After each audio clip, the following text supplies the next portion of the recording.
Welcome to Wes Explains Best. Today we're doing a Khan Academy tutorial on the slope-intercept intro.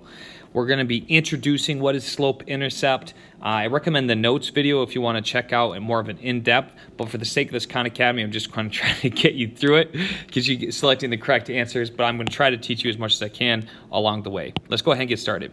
So slope-intercept form. This is a form of a line. Obviously, you can write the equation of a line in many different ways. You can represent lines with a table. So for example, actually I wanted to use black, sorry. You can represent lines and with a table. So we can have the X, we can have the Y.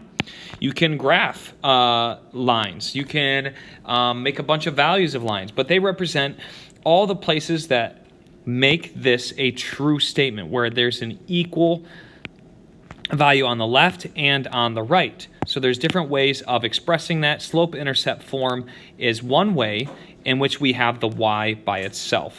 So we need an X, we need a Y, and what is the form? Well, before I introduce with the variables, I like to say that it is the slope times X, and then you add the Y-intercept. Okay, very colorful there, red, blue, green, and yellow. But the Y equals the slope times X plus the Y-intercept. So Y equals, generally what you see is you use the variable M used for slope, and then you use B used for the Y-intercept. So Y equals MX plus B. Now, how do we identify the Y-intercept? In this case, what is the Y-intercept of negative 2x plus 6? The Y-intercept is always going to be the number without a variable next to it, okay? So we have two variables. We have a Y here. We have an X over here with a negative 2 in front. The 6 is all alone by himself. So that is the Y-intercept. The Y-intercept is, if we draw a graph here, we have the Y-axis. That's the Y-axis. And anywhere the line touches is called the Y-intercept. So for example, here, if something actually doesn't even go that way, but right here is our Y-intercept, right there, where those two arrows are pointing. Now, the Y value will just be the number wherever it intercepts, okay? So in this case, it's 6. If it's down below the line, it might be like negative 3, okay? But the X value is always, always, always 0 for your Y-intercept, okay? By the nature of it, it doesn't move to the left, it doesn't move to the right, okay? There's our X-axis. Left and right, it's right on the line, which means the value of X equals 0, okay? So the X value is 0. So which one of these has a Y value of 6 and an X value of 0? That's that, letter A. That thing interrupted, so I said letter A. I don't know if you guys heard me. What is the slope of Y equals X plus 5?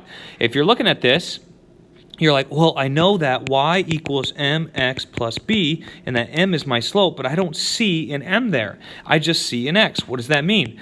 A lot of students will say it's no slope, so it's 0. That's incorrect. If it were 0, 0 times X would be 0, and you'd get Y equals 5. That's a 0 slope.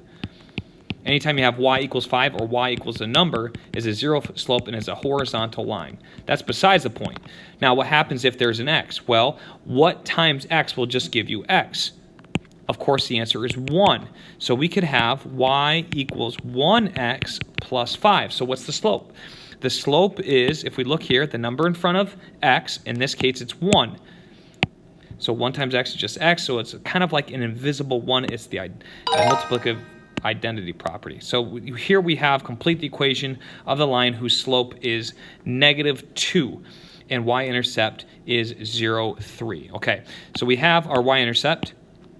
We look here, there's our Y-intercept. It's 3. We have our slope. It just tells us our slope is negative 2. I forgot to say this is B. So we just plug this into our equation. So we have Y equals negative 2X plus 3. Negative 2 is our slope, 3 is our Y-intercept, and then we have our X and Y. You're always going to leave X and Y. The only time you actually put stuff in is when you're trying to find a point or something like that, but you don't usually touch X and Y. You just leave it in the equation, okay? That's a common mistake. People put negative 2 in for X and all this other garbage, okay? So Y equals negative 2X plus 3. All right, next question. What is the Y-intercept of negative 3 minus 7x? This one's trying to trick you because it switched these around. Which one is by itself? Negative 3 is by itself. There's a negative 7 in front of the x, so that is our slope because it's in front of the x. The negative 3 is by itself. There's no variable next to it, so this is our y-intercept. Now, don't be confused and be like, oh, this is option A. No, that doesn't have the y value of negative 3. We want the y value to be negative 3. This is our y value. Whoops, not negative y. Y value is negative 3, and the x value is always going to be 0 for our y-intercept. So here we go. And you're going to be hearing that sound. Hope you enjoyed this video. Thanks for watching.